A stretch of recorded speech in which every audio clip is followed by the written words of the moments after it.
It's a great honor to get this opportunity to share my story. At the same time, time to learn. So, if I start with my background story, and say that I was raised up in a humble background. I never knew what will happen, when I grow up. Like right now, I'm still, that's still happening. So, growing up, our family lived in a mud house, in a very remote area, just outside the city of Kisii, southwestern Kenya. And then much of our food came from our own garden. We used to work and, produce our own food. And then access to quality education was not always easy. Not only for me, but even for my friends and neighbors, people around me, and anyone who had an opportunity of going to secondary school, that was considered as a kind of like a privilege. And even joining a university, that was, someone who was highly respected. And then I had to work for long distance to and from my school every day. And the other thing is that finding money for my schooling was not easy. And then I went through a number of challenges. I'm just going to mention one or two. I happened to lose my mother at the tender age when I was around 10 years old. But the good thing is I was happy because I was surrounded by very good people, especially my family. Particularly, I want to talk about my father. My father was a primary school teacher, and therefore we relied, on him. He's the one who was able to ensure that we have all that we needed in our family. And then more than 5 of my relatives are also teachers. So it's like I was born in a family of teachers, and I was very observant. I was able to, learn how they do things, how they teach. And I knew, I was inspired from the beginning that when I grow up, I also wish to become a teacher. It was just a dream. The other thing I also wanted to do later on when I grow up was to become a teacher. And then they inspired me through their, what I liked is that they inspired me through their dedication, passion, and humility. That's what I liked most. And this really convinced me that teaching was the most important thing I could do when I grow up. And I can say right now I've been a teacher for more than around 12 years. And I've worked in both here in Kenya and in Uganda. So I've not only just taught in one school, but I've really taught in a number of schools.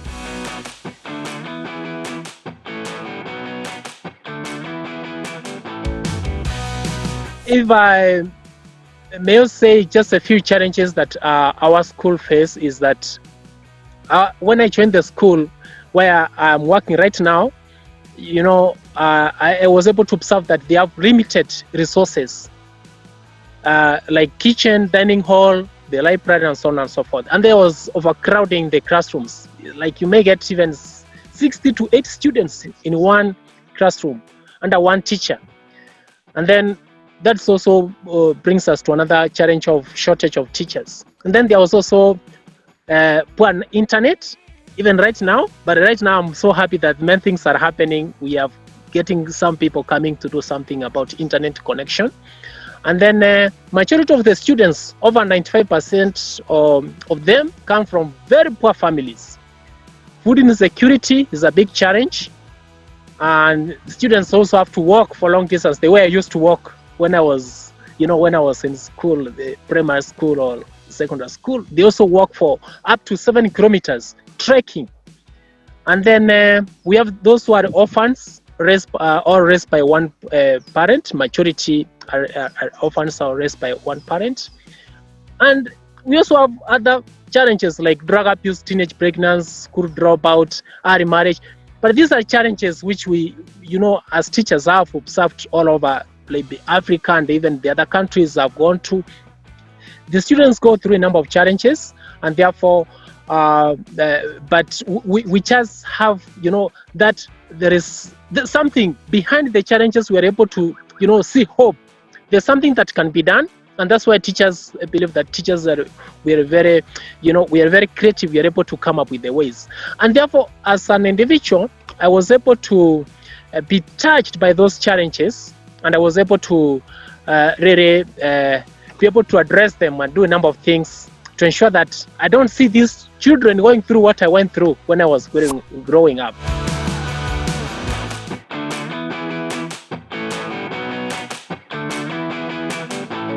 Behind every challenge, there is hope. There is an opportunity to get the best, the best out of the people. Because I believe that every single child has a gift, has a talent. And there is always, I believe, I'm very optimistic that there is always a solution to every problem. And that's why as teachers, we are like problem solvers. And therefore, it requires one to be very creative. And I've been doing this in collaboration with other teachers. I don't want to say and post and say that I've been doing this all alone. I've been getting a lot of support from the school administration, the local community, and there's so many people. I can't name them all. The list is long.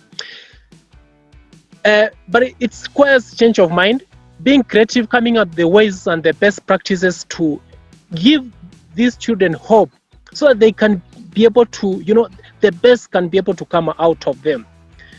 And one thing I've realized my time as a teacher is that there is importance of really focusing on face-to-face contact, and right now there is a challenge of COVID-19 and unfortunately that is not happening.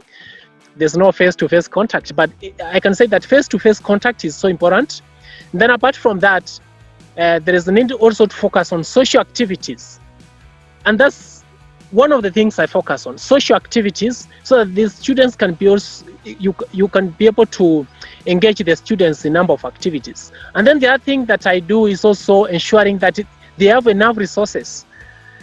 When I joined, I didn't have anything to give to the school. The school didn't have so many things, but I tried my level best to improvise. So those are the two areas. The first one is in face-to-face and social activities, and then number two is giving them, ensuring that maybe looking for someone to ensure that they have enough resources.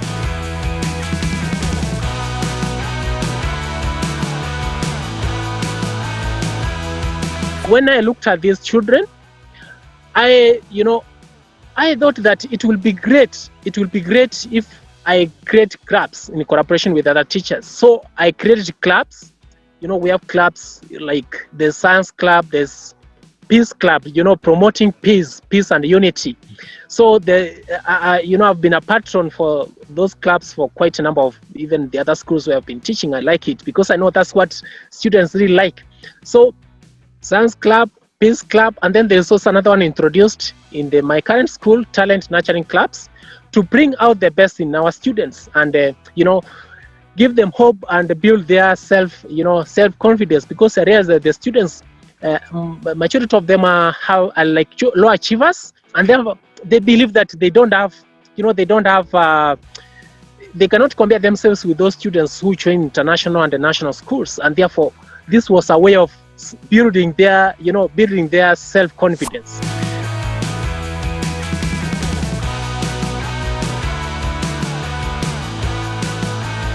Then the other thing that I did was to identify those who are achievers, who are of course the majority, like around 70 to 80%.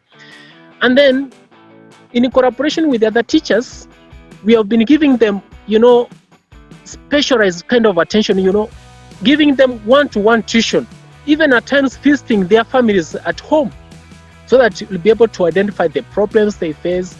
And I was so delighted, whenever I visited them in their families, their parents or guardians, they receive you so well, and they are able to open up, they share with you the challenges with the children are going through, and therefore you are able to learn, you are able to know what the children are going through, and that's what we have been doing, and we have seen this making a real difference, helping them a lot. And then the other thing is, I can say that it also requires one to be very creative and that's why I was able to come up with these ways. And you have to be adaptive, and you have to be very optimistic that these children, there is some kind of support I'm going to give them.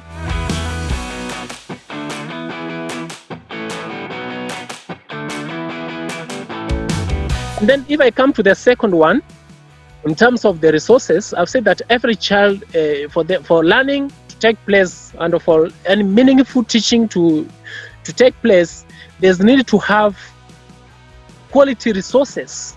Could be in terms of textbooks or computers. But unfortunately, in our school, when I trained, there was only one computer, just one computer. And that's the one that was being shared by the teachers, the school secretary, the school pastor, and even the students. But unfortunately, the students were unable to even touch it because it was only one. And also the internet connectivity.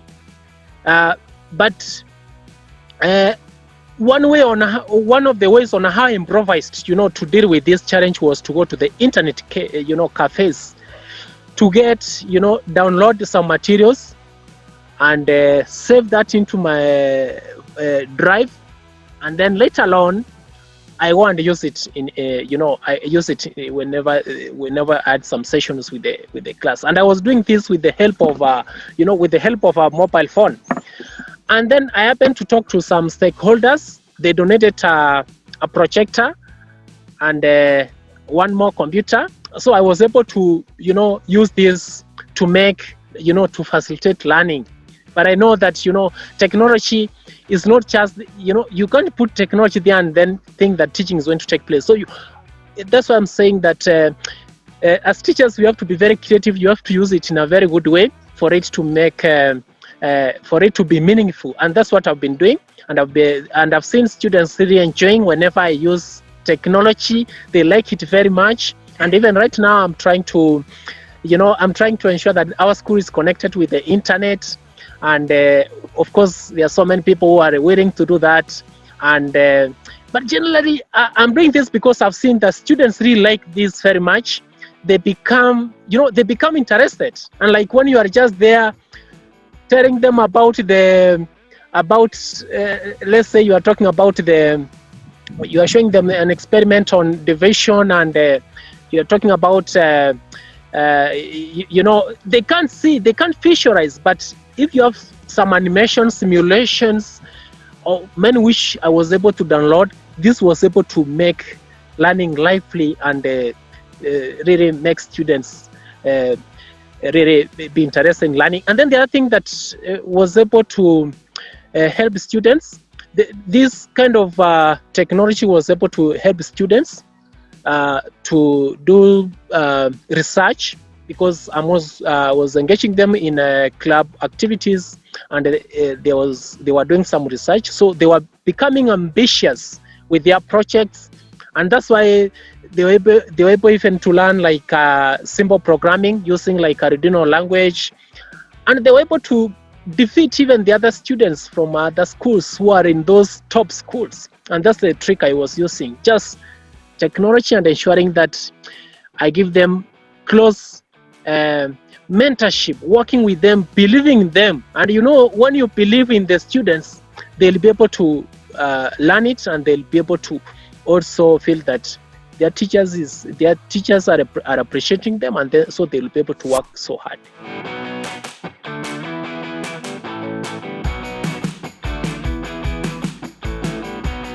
And speaking of equality, you introduced themes and debates in your classes about civic duty, about mutual respect with students from different tribes and different backgrounds.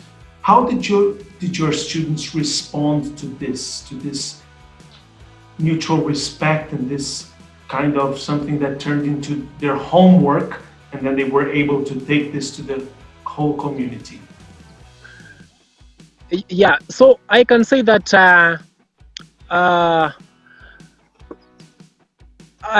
education is not all about, academic, focusing on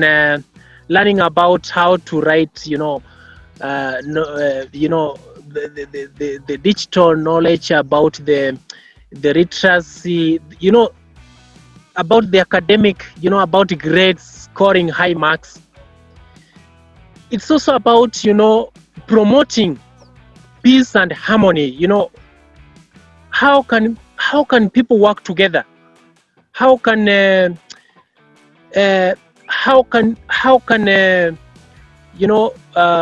people feel each other as brothers and sisters?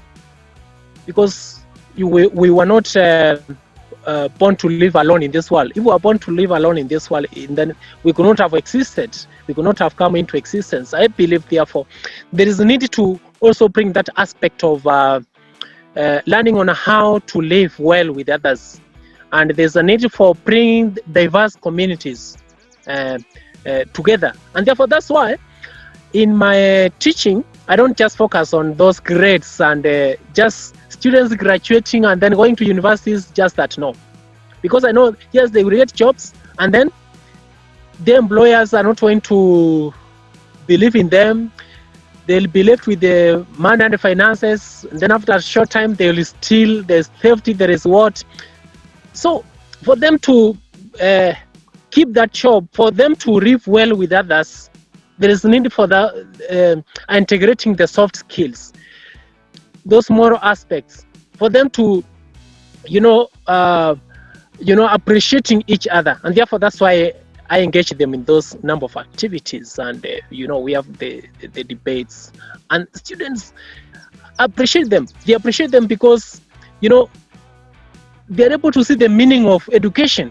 They know that after school, what they're learning is going to help them, is going to make them live a responsible kind of way of life. And therefore, they don't feel this as a kind of like a punishment or like a homework, because they own it, they appreciate, and they see, they know how it's going to benefit. It's going to benefit them. And there are things that I also engage the students.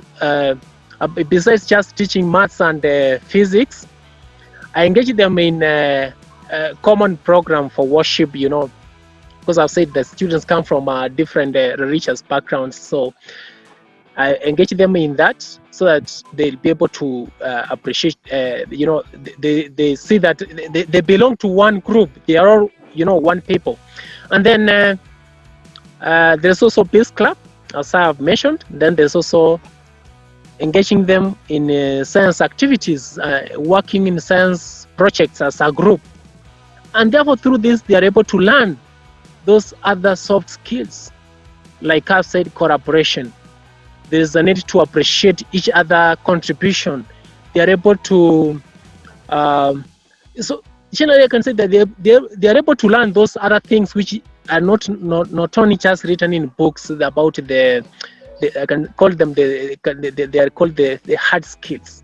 So it gives them the chance to learn those other skills, the soft skills, and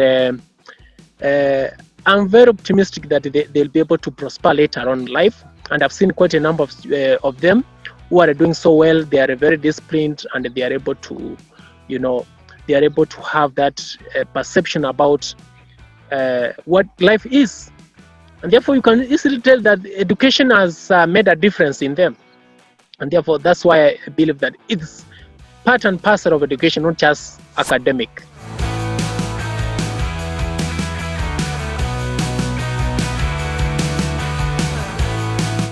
So this visibility has helped you help your community very much, but it also has inspired people all over the world.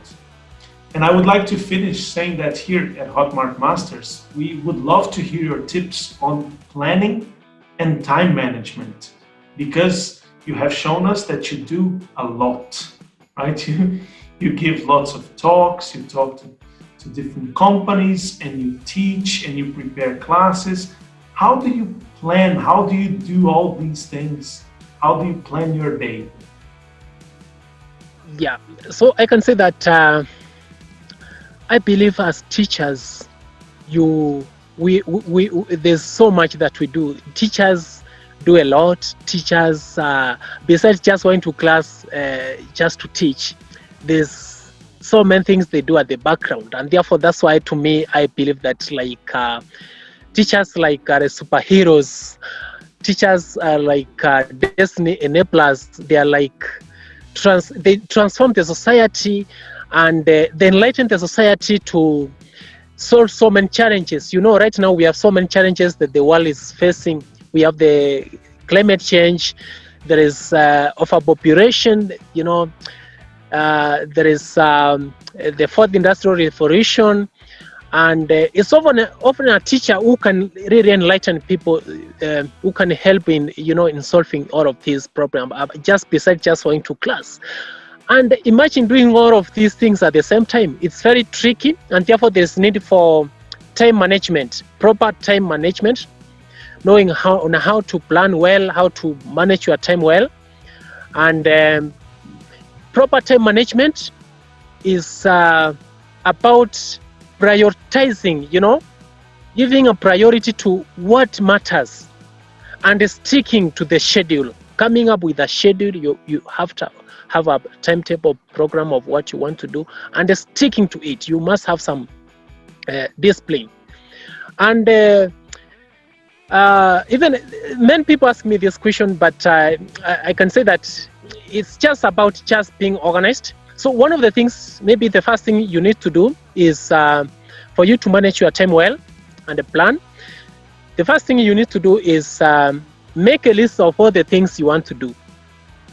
As a teacher, I've said there's so much that we do, and that's why, to me, teachers are like superheroes. And so you make a list of all the things you want to do at a specific time, and then number two, you set the objectives, the goals for what you want to achieve. And then of course the goals have to be specific, have to be measurable, they have to be achievable, they have to be realistic, and they have to be time bound. And for example, I work with students in science projects.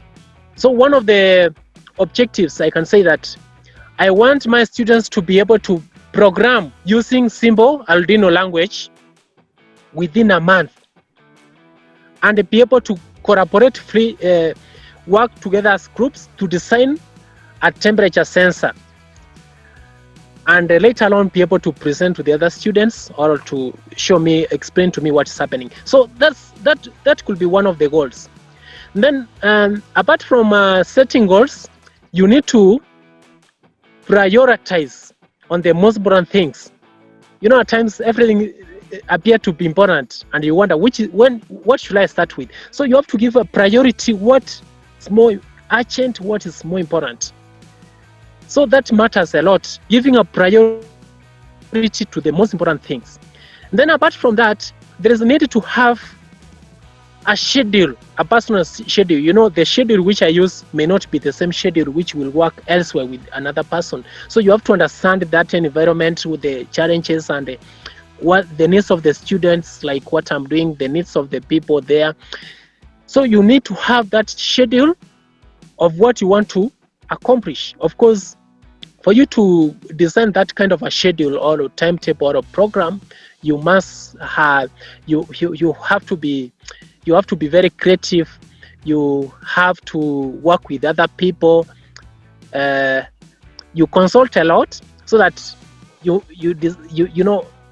when you have something in place, it's not going to crash with the program of the other person. So you have to work as a team. There's a need for collaboration. There's a need for that communication when you are designing this schedule.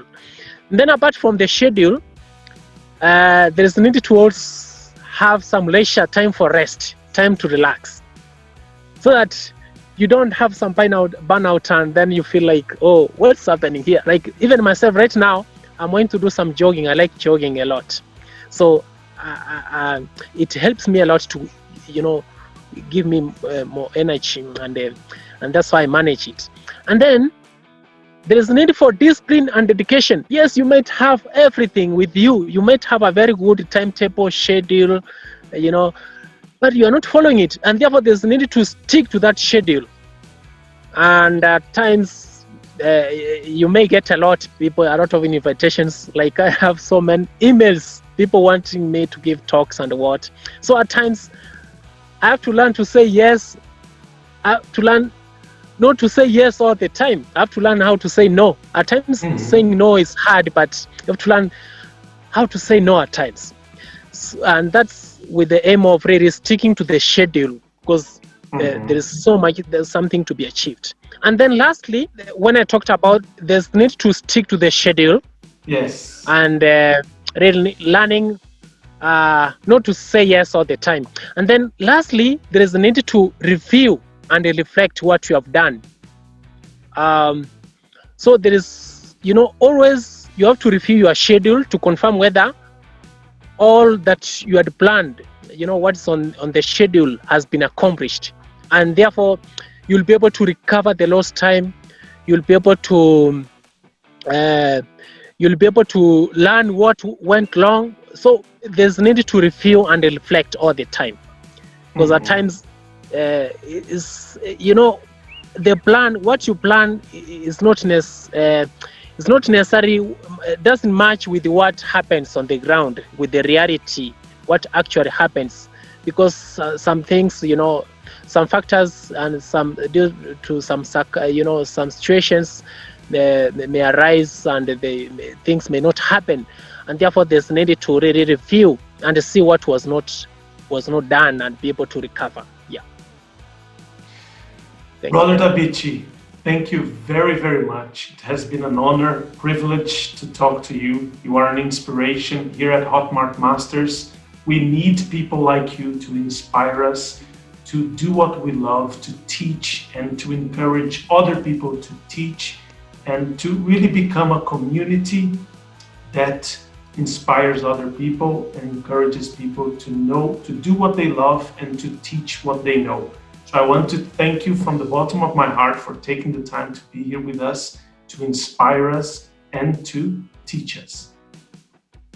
Thank you. It was a great honor to get this opportunity to talk to you, and from such a very influential, organization.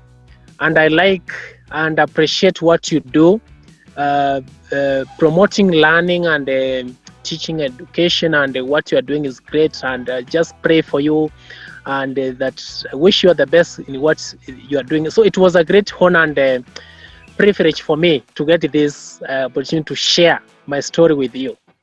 And also I want to thank you for a great support that you have given me. It's going to help me in a great way, not only myself, but also the people around me, especially my students. And the people in the village. Thank you so much. Thank you. It's been lovely. Thank you very much.